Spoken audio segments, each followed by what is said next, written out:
할렐루야. 11월 24일 새벽 제단에 하나님의 사랑과 은혜를 간구하며 하루를 시작하시는 모든 성도님들을 축복합니다.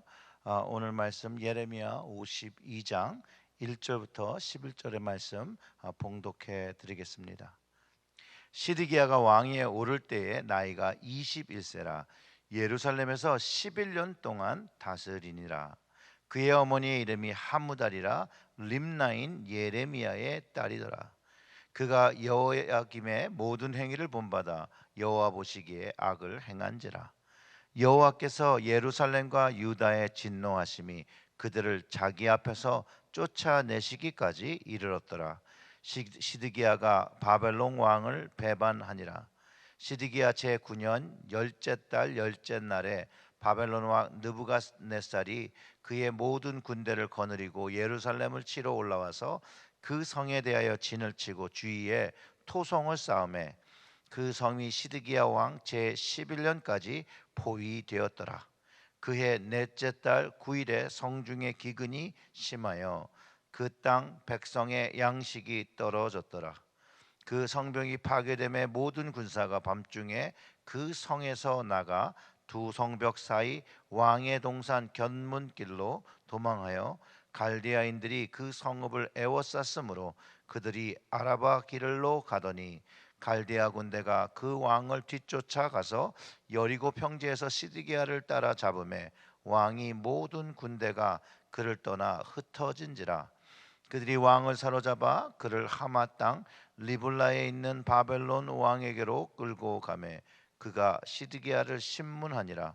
바벨론 왕이 시드기야의 아들들을 그의 눈앞에서 죽이고 또 리블라에서 유다의 모든 고관을 죽이며 시드기야의 두 눈을 빼고 놋사슬로 그를 결박하여 바벨론 왕이 그를 바벨론으로 끌고 가서 그가 죽는 날까지 옥에 가두었더라. 아멘. 기도하겠습니다. 사랑의 하나님, 오늘 이 말씀이 우리에게 영의 양식 될 수 있도록 우리의 모습을 돌아보고 또 하나님 앞에 우리의 모습이 어떤 모습인지를 시드기야의 왕의 모습을 통해서 보게 하시고 시드기야 왕이 하나님 앞에 범죄하고 악을 행했던 그 모습을 보며 하나님의 앞에 더욱더 겸손하고 하나님의 말씀에 순종하는 저희들이 될 수 있도록 하나님 말씀으로 깨닫는 시간이 될 수 있도록 역사하여 주시옵소서. 이 모든 말씀 우리 구주 예수님의 이름으로 기도드렸습니다. 아멘. 아멘. 예레미야 25장은요 예레미야의 대표자였던 바룩이 첨가한 것으로 봅니다. 그래서 전체적으로 본다면 예레미야의 역사적 부록이다라고 볼 수 있겠습니다. 그럼에도 불구하고 이 부록으로 붙은 이 장이 중요한 것은 예루살렘 함락 당시의 상황을 잘 기록하고 있고 궁극적으로 예레미야의 예언이 성취되었음을 강조하고 있습니다. 남유다의 20대 왕이자 마지막 왕인 그 부분, 즉 멸망의 그 순간을 오늘 본문이 기록하고 있습니다. 단순한 멸망이 아니라 예루살렘의 멸망과 더불어 시드기야의 몰락을 다루고 있습니다. 그러니까 이 왕의 몰락과 남유다의 멸망, 이 왕의 통치와는 아주 깊은 관계가 있습니다.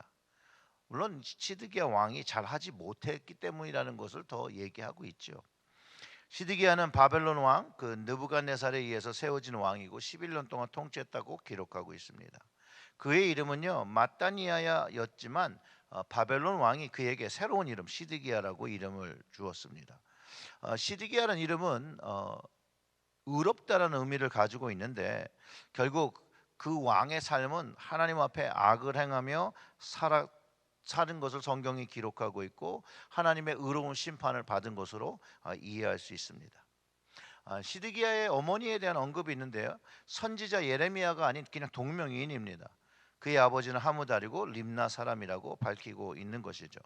그런데 이제 제일 중요한 거는 뭐냐?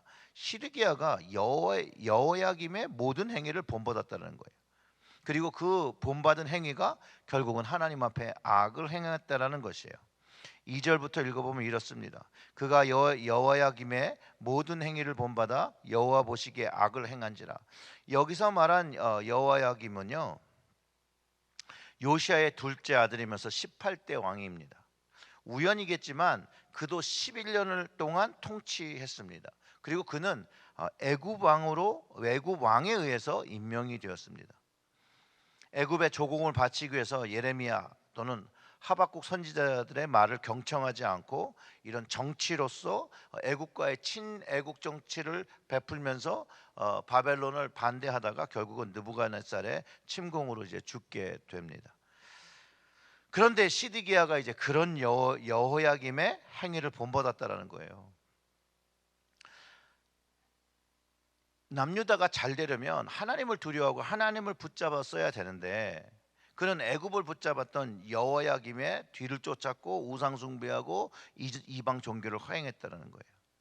그리고 바벨론 통치를 하나님의 징계로 받아야 되는데 이를 무시하고 예레미야를 옥에 가두고 예레미야를 죽도록 방백들에게 내어주기도 하였습니다. 이 시드기야 왕은요 여호야김 왕이 선지자 우리아를 핍박하고 죽인 것처럼 아주 유사한 일들을 벌이고 있다라는 거예요. 이런 점에서 여호야김의 모든 행위를 본받았다고 기록한 것 같다라고 보여집니다. 그 다음에 이제 시드기야가 바벨론의 왕을 배반하는 거죠. 바벨론에서 독립을 꾀하기 위해서 인간적인 방법을 사용하다가 결국은 궁극적으로 유다의 멸망이 마주하게 됩니다. 바벨론이요 이 시드기야가 배반했다는 걸 알면서 예루살렘에 침공하는 거죠. 그게 3절부터의 말씀입니다. 여호와께서 예루살렘과 유다의 진노하심이 그들을 자기 앞에서 쫓아내시기까지 이르렀더라. 시드기야가 바벨론 왕을 배반하니라. 시드기야 제9년 열째 달 열째 날에 바벨론 왕 느부갓네살이 그의 모든 군대를 거느리고 예루살렘으로 치러 올라와서 그 성에 대하여 진을 치고 주위에 토성을 쌓음에 그 성이 시드기야 왕 제11년까지 포위되었더라. 그해 넷째 달 9일에 성중에 기근이 심하여 그 땅 백성 양식이 떨어졌더라. 그 성벽이 파괴됨에 모든 군사가 밤중에 그 성에서 나가 두 성벽 사이의 왕의 동산 견문길로 도망하여 갈대아 사람들이 그 성읍을 에워쌌으므로 그들이 아라바 길을 가더니 갈대아 군대가 그 왕을 뒤쫓아가서 여리고 평지에서 시드기야를 따라잡음에 왕의 모든 군대가 그를 떠나 흩어진지라. 시드기야의 그 인간적인 생각과 방법을 가지고 뭔가 해결해 보려고 하지만 좋은 방법과 좋은 선택도 아니었다는 걸 분명히 가르쳐 주고 있죠. 시드기야 왕은요 실제로 예레미야의 말을 청종했었어야 되고 바벨론의 지배를 징계로 하나님의 징계로 받았어야 하는 것인데 그거를 거부하니까 하나님께서 유다와 유다 백성과 그 왕에게 이제 멸망의 진노를 내리셨다라는 것을 알게 합니다. 즉 이렇게 이해하면 돼요. 하나님의 은혜와 보호의 손이 이렇게 있었는데 그 은혜와 손을 이렇게 거두신 거예요. 그러니까 이제 거칠 것이 없이 바로 바벨론이 쳐들어오는 것입니다. 그래서 유다가 멸망하고 바벨론 포로가 되는 최종적인 책임이 시드기야가 가지고 있는 것을 기억해야 합니다. 그러니 지도자의 역할이 얼마나 중요한지를 다시 한번 깨닫게 합니다. 만약 그가 예레미야의 말을 하나님의 말씀으로 받았더라면 정말로 자신의 때에 그 멸망이 이루어지지 않았을 것이라고 저는 생각을 합니다. 물론 이전 왕들의 그런 죄들이 누적돼서 심판을 받은 것이기도 하지만 마지막 순간까지 회개하길 거부한 시드기야가 책임을 져야 되는 것은 분명한 사실이라는 거예요. 그리고 그 책임은 아주 참혹했다라는 거예요. 어떻게 했죠? 그 왕을 잡아서 이제 바벨론 왕으로 끌고 갑니다. 거기서 신문을 합니다. 그가 자신의 아들이 자기의 눈앞에서 죽임당하는 것을 목격하게 되고 자신의 그 고관들이 자기의 눈앞에서 죽임당하는 것을 봅니다. 그뿐만 아니죠. 자기의 두 눈이 다 뽑혀서 쇠살로 결박되고 또 바벨론으로 끌려가서 죽는 날까지 옥에서 갇혀 있었다고 합니다. 그러니까 옥에서 죽은 것을 이야기하는 것이죠. 근데 이 모든 것들이 예레미야의 예언한 것이 그의 삶에 성취되는 것입니다. 하나님의 심판의 도구가 된 바벨론에 의해서 되어졌습니다. 그뿐만 아니라 예레미야가 심판을 언급한 모든 이방 나라도 사실 이 바벨론에 의해서 다 멸망되었습니다. 시드기야는요, 역사의 희생자가 아닙니다.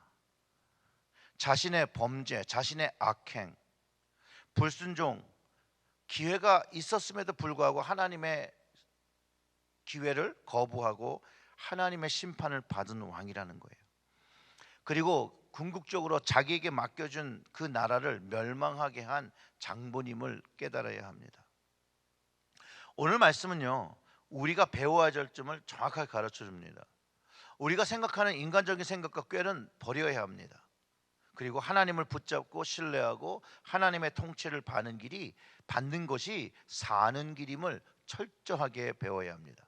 그래야 영적인 눈을 가지고 세상을 분별할 수 있습니다.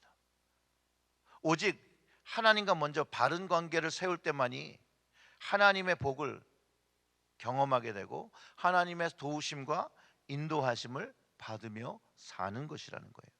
심판이 시작되면 그때는 늦은 것입니다. 그것을 명심해야 됩니다. 물론 하나님의 자비를 구할 수 있겠지만 하나님의 자비를 받을 수 있을지 아무도 알 수가 없습니다. 자비를 구하고 용서를 구하면 용서받을 수 있다는 것은 지금이라는 거예요.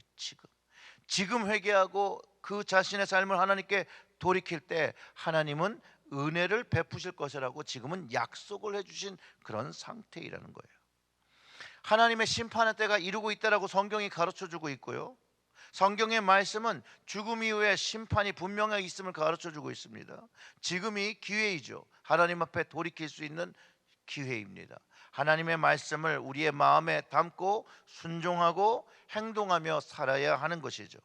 오늘 하나님의 말씀을 묵상하며 우리의 최후가, 우리의 마지막이 시드기야의 최후처럼 비참해서는 안 된다는 거예요. 우리의 최후는요, 승리와 구원의 자리에 있어야 함을 반드시 기억해야 합니다. 하나님 나라 구해야죠. 그러기 위해서 오늘 하나님의 은혜를 구하고 긍휼을 구하고 예수 그리스도의 구원만을 의지하며 살아야 한다라는 것이에요.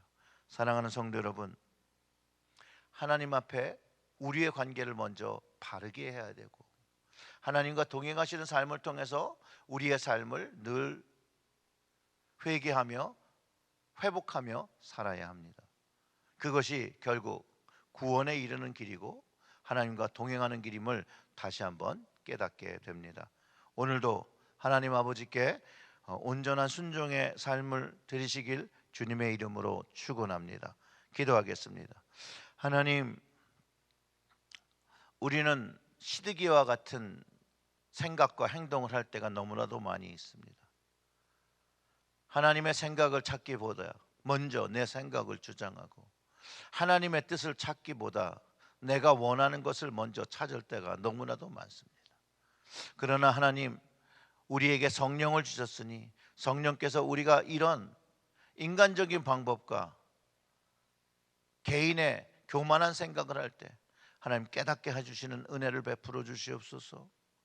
하나님으로부터 멀어져 가는 것을 선택하지 않고 하나님 앞에 악을 선택하지 않고 하나님 앞에서 늘 하나님이 주신 것들을 순종하고 선을 선택하고 하나님을 선택하고 하나님을 붙잡으며 살아갈 수 있도록 저희들의 마음이 늘 성령으로 붙잡힌 바 되기를 간절히 소원합니다.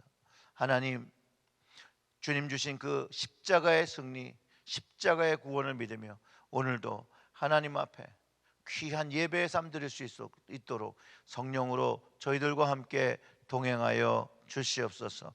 이 모든 말씀 우리 구주 예수님의 이름으로 기도드렸습니다. 아멘.